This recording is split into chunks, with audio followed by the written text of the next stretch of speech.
Salam alaikum, bonjour à tous. Je suis ravie de participer à cette pause littéraire organisée par le musée de Banque El Maghrib sous le thème Art et littérature. Nombreux sont les artistes peintres, les écrivains et les poètes qui ont manié avec aisance plumes et pinceaux, verbes et matière. Parmi ces artistes se distingue Feu Mohamed Qassemi. Feu Mohamed Qassemi, artiste et peintre et poète marocain, considéré comme un artiste avant-gardiste, une figure emblématique de la scène artistique marocaine.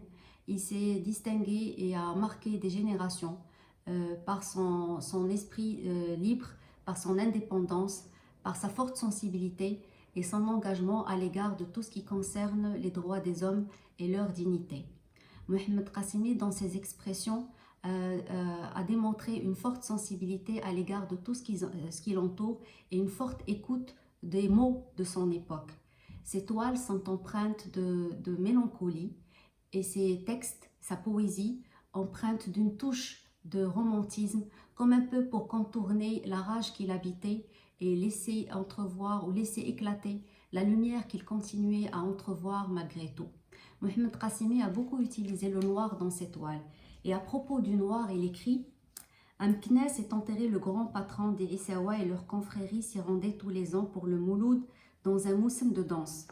La symbolique et la signification de leurs étendards multicolores mettaient un mystère, comme mais restaient mystérieux les liens qu'ils entretenaient avec la couleur noire. Les adeptes en transe attaquaient tous ceux qui portaient du noir. Qu'est-ce qu'être attaqué à cause du noir? Qu'est-ce le noir?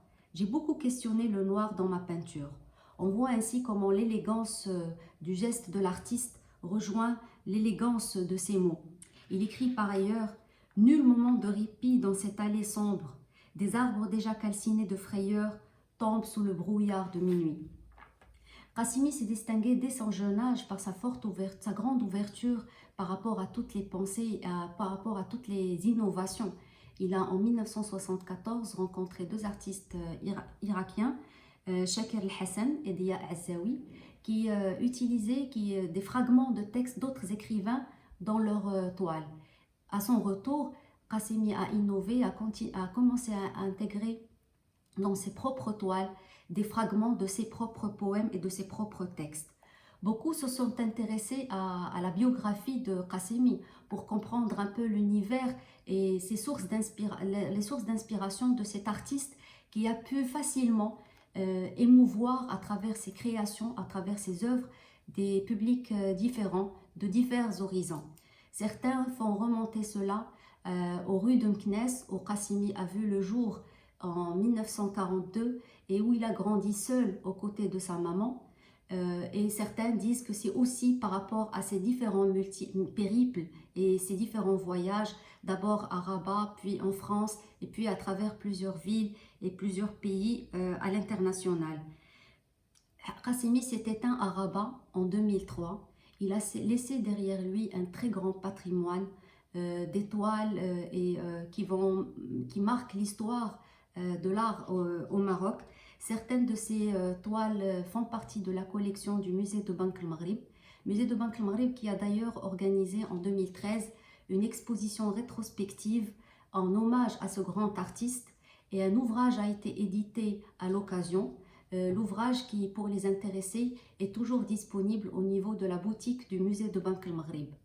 Le patrimoine laissé par Qassemi compte également des publications et des recueils comme Le Creux du corps, Paroles nomades, Les vents ocres avec Hassan Njmi, L'été blanc et à titre posthume un ouvrage avec le poète Abdelatif Labi, Ruse de vivant, où les deux artistes interrogent la mort, l'un à travers la plume et l'autre à travers le pinceau.